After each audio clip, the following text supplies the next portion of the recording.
হো গয়া রে। গান আছে একটা, এটা গানটা বললাম বুঝলে। জানি আমার গাওয়া ভালো না, তাও আমি গানটা বললাম। অনেকদিন না আমার এই প্যান দিয়ে অনেকদিন আমি এই ড্রেসিং টেবিল পরিষ্কার করিনি। কলিং দিয়ে একটু ড্রেসিং টেবিলটা পরিষ্কার করিনি। চলো আমার প্যানটাকে দিয়ে আরো দেখো অত ইয়ে করা কি আছে। এই দেখো আমার চাট্টি দিয়ে আমি এর আগে করেছিলাম পরিষ্কার, তো আবার আমি পরিষ্কার করব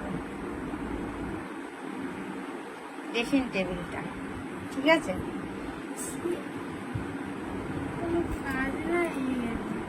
বেরোচ্ছে দেখো দেখো। চলো ড্রেসিং টেবিল কে কে পরিষ্কার করতে ভালোবাসো বলো তো? চাট্টি দিয়ে আমার মতো। এটা ক্যামেরা ধরে দে না মিষ্টি। তো এই দেখো কলিং নিয়ে নিয়েছি, চলো কাঁচটা আগে পরিষ্কার করে নি। ঠিক আছে, কাঁচের দাগ মনে হয় আর জীবনে উঠবে না।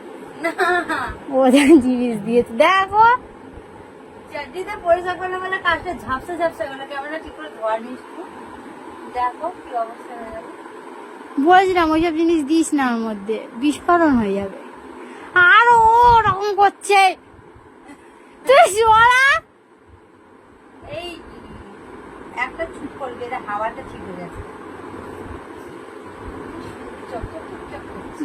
আরো অনেক কিছু তো চলছে। এই করিস কেন করিস? চাট্টিতে সবাই আলমারি পরিষ্কার করবে, দেখো খুব সুন্দর চকচক করবে, বুঝলে তো? ক্যামেরাটা ধরেছে দেখো, উঁচু কর। ঠিক আছে, ড্রেসিং টেবিল যদি পরিষ্কার করো বাড়ির তোমরা, তাহলে নিজেদের চাট্টিতে পরিষ্কার করবো আমাদের মানে প্যান। ও গেছি ফেলে দিয়েছি। আজকে ব্লগের নাম হবে এটাই। ঠিক আছে, টাইটেলের নাম দেবো এটাই। অনেক দিন পর বেশ আবার আমার নিজের কিছু দিয়ে আলমারি পরিষ্কার করলাম। তো চলো আরো কি কি নিয়ে দেখাই। এ দেখো এখানে অনেক রকমের বিস্কুট আছে, চানাচুর আছে, মটর ভাজা আছে, সব কিছু আছে। না তুমি মনে হচ্ছে খাবে না, জানলাটা খোল। তো চলো আসছি কিছুক্ষণ পর। হ্যাঁ,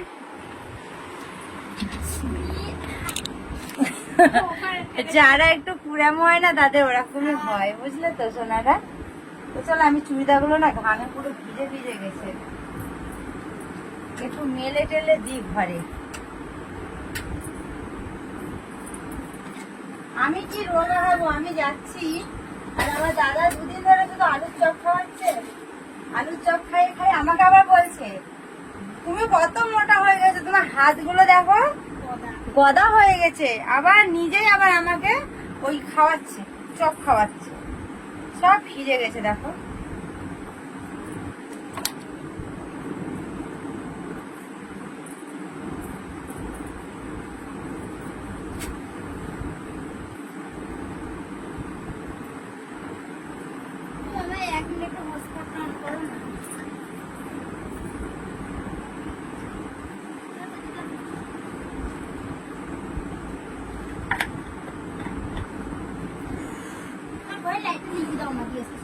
হেঁপে গেছি, চলো লাইটটা বন্ধ করে দিই। ঠিক আছে, দিয়ে চলো জলটা দাও। জলটা নাই,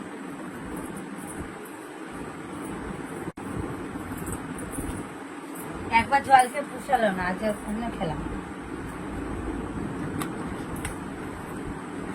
তুমি আমি দুজনে আর কি বলে অন্ধকার ঘুমিয়ে, তো ধরো রুমটাকে অন্ধকার করে